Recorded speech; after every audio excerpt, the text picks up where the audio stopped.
TK넷 라디오 오늘의 핫이슈입니다. 미국 정부가 코로나 확산을 우려로 남부국경에서 시해온 정책이 있죠. 근데 이를 조만간 폐지할 것이다. 이런 전망이 나오고 있네요.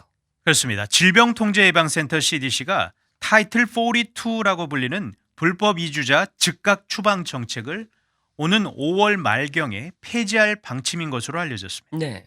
AP통신, 로이터통신, 뉴욕타임스 등은 정부 당국자의 말을 인용해서 CDC가 조만간 해당 정책 폐지 결정을 발표할 것이라면서 시행 일자는 5월 23일 혹은 5월 말경이 될 것이라고 구체적으로 전했습니다. 네. 자, 이 타이틀 42 구체적으로 어떤 내용입니까?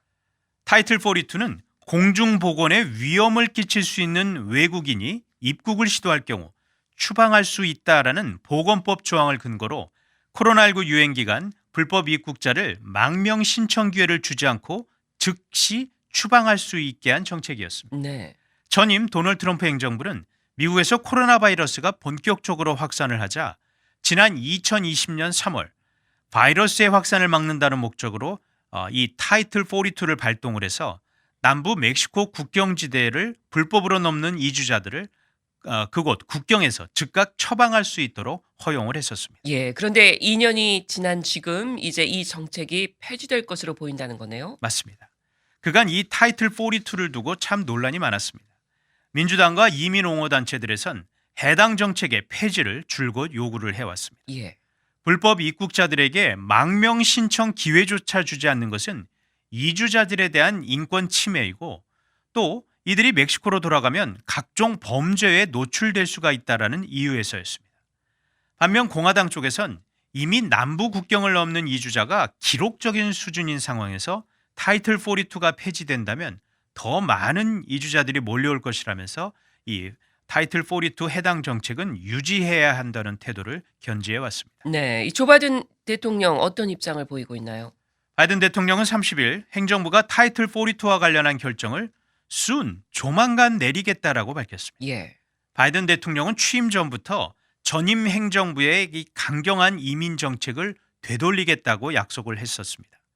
하지만 폐지 노력이 번번이 법원에서 가로막히고 결국 타이틀 42는 그대로 유지가 되면서 지지자들로부터 꽤 많은 비판을 받기도 했습니다. 예. 이 바이든 대통령 취임 이후 불법적으로 남부 국경을 넘는 사람들이 많이 늘었다고요?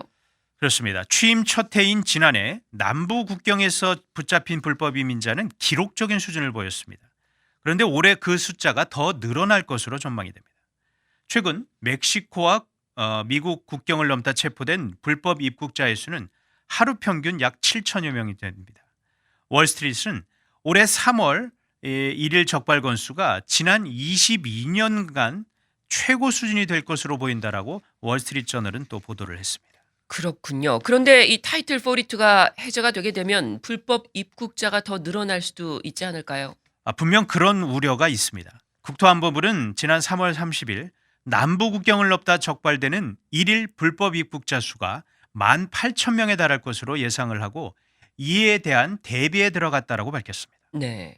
국토안보부는 연방재난관리청 FEMA 그리고 국경지대 주 당국의 협조 아래 추가적인 인력과 교통편, 의료 지원을 확보하는 한편 추가적인 임시 수용시설을 건설하는 등 대책 마련에 나섰다 이렇게 밝혔습니다. 예.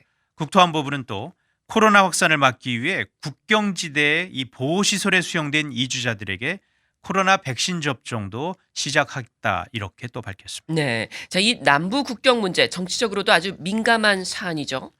그렇죠. 남부 국경을 넘는 이민자들이 급증한 데 대해서 공화당은 바이든 행정부의 이민 정책이 실패한 거다 이렇게 주장하고 있습니다. 예. 뉴욕타임즈는 특히 올해 11월 중간 선거를 앞두고 있는 시점에서 남부 국경을 넘는 불법 입국자들이 계속해서 늘어난다면 민주당과 바이든 대통령으로서는 정치적으로 상당한 부담이 될 수 있다라고 전망을 했습니다. 네, 잘 들었습니다. 지금까지 오늘의 핫 이슈였습니다.